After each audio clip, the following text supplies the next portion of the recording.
Cuando hablamos de patrimonio cultural, nos referimos a un conjunto de bienes que tienen un valor especial para una sociedad. No se trata de cualquier objeto o lugar, sino de aquellos que han sido seleccionados por su importancia histórica, artística, científica o cultural. Estos bienes representan parte de nuestra historia y ayudan a comprender cómo vivieron las sociedades en el pasado. Pero el concepto de patrimonio no siempre fue el mismo. A lo largo del tiempo fue cambiando y ampliándose. En este video vamos a hacer un recorrido por la evolución del concepto de patrimonio, desde la antigüedad hasta la actualidad. En la antigua Roma se utilizaba la palabra monumentum para referirse a construcciones creadas con el objetivo de recordar algo importante. La palabra proviene del verbo latino monere, que significa recordar. Estos monumentos podían conmemorar personajes importantes, hechos históricos o campañas militares. Algunos ejemplos eran arcos de triunfo, columnas conmemorativas, lápidas, esculturas. Incluso hoy seguimos usando esta idea cuando hablamos, por ejemplo, de un monumento dedicado a un prócer o personaje histórico. En todos estos casos, el objetivo del monumento es mantener viva la memoria de un hecho o de una persona. Después de la caída del Imperio Romano pasaron casi 1000 años hasta que surgiera un nuevo concepto, el de monumento histórico. Esta idea apareció durante el Renacimiento, en Italia, alrededor del siglo XV. El Renacimiento fue un movimiento cultural que buscaba recuperar los valores de la antigüedad clásica, especialmente de la civilización romana. Los artistas, arquitectos e intelectuales de la época estudiaban las ruinas de la antigua Roma para aprender de ellas. Estas ruinas eran consideradas monumentos porque recordaban una civilización del pasado, pero también se las llamaba históricas porque pertenecían a una cultura que ya había desaparecido. En sus comienzos, el concepto de monumento histórico era muy limitado. Se aplicaba únicamente a grandes obras arquitectónicas o lugares donde habían ocurrido acontecimientos importantes. Sin embargo, con el paso del tiempo esta idea comenzó a ampliarse. A mediados del siglo XIX, en países como Inglaterra, los especialistas empezaron a observar que los monumentos no estaban aislados, sino que formaban parte de un entorno urbano o rural. Por ejemplo, una catedral o un palacio estaba rodeado por otros edificios que, aunque fueran más simples, también formaban parte del paisaje y ayudaban a comprender el valor del monumento.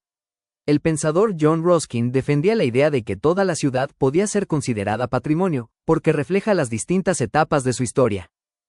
A fines del siglo XIX, en Italia surgió otra idea importante, la de arquitectura menor. Este término se utilizaba para referirse a construcciones que no eran monumentales, pero que representaban las tradiciones y formas de vida de una comunidad. A partir de esta idea comenzaron a valorarse los centros históricos de las ciudades. Es decir, no solo los grandes edificios, sino también las calles, las casas y el conjunto urbano. En este momento el patrimonio empezó a relacionarse con un concepto fundamental, la identidad cultural. Esto significa que el patrimonio refleja quiénes somos como sociedad y cómo se ha construido nuestra historia. El concepto de patrimonio no solo se aplicó a los bienes culturales, sino también a la naturaleza. Desde la antigüedad, la naturaleza fue admirada y estudiada. Pero entre los siglos XVII y XVIII comenzaron importantes avances científicos, como la clasificación de plantas y animales. Más tarde, el movimiento romántico del siglo XIX promovió una nueva visión, la naturaleza como un espacio de contemplación y admiración estética. Un gran avance ocurrió en 1872, cuando se creó en Estados Unidos el primer parque nacional del mundo, Yellowstone. Este tipo de áreas protegidas buscan conservar paisajes naturales de gran valor científico y estético. Durante el siglo XX el concepto de patrimonio continuó ampliándose. Un documento muy importante fue la Carta de Venecia de 1964, que definió a los monumentos como lugares que representan el testimonio de una civilización, una etapa histórica o un acontecimiento importante. Además, aclaró que el patrimonio no incluye solo grandes obras arquitectónicas, sino también construcciones más modestas que con el tiempo adquieren valor cultural. A partir de entonces comenzaron a protegerse nuevos tipos de patrimonio, como fábricas e instalaciones industriales, estaciones y edificios ferroviarios, puertos, puentes, arquitectura moderna del siglo XX. Hoy el concepto de patrimonio es mucho más amplio que en el pasado. Ya no se habla solo de monumentos aislados, sino de conjuntos culturales complejos. Además, nuevas disciplinas como la antropología, la arqueología y la etnología aportaron conocimientos para comprender mejor el valor cultural de distintos lugares. En los últimos años también se incorporaron nuevas categorías, como los paisajes culturales, los itinerarios culturales, y el patrimonio cultural inmaterial. Este último incluye tradiciones, festividades, saberes y expresiones culturales que forman parte de la identidad de las comunidades.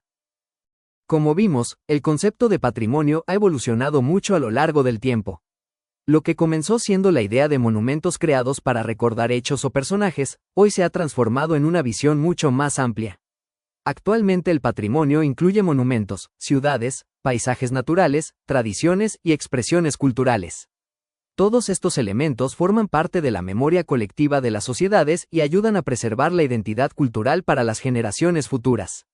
Por eso, conocer y proteger el patrimonio es una tarea fundamental para conservar nuestra historia y nuestra cultura. Si este video te ayudó a entender mejor el tema, deja tu like, suscríbete al canal y compártelo con alguien a quien también le pueda servir. Nos vemos en el próximo video.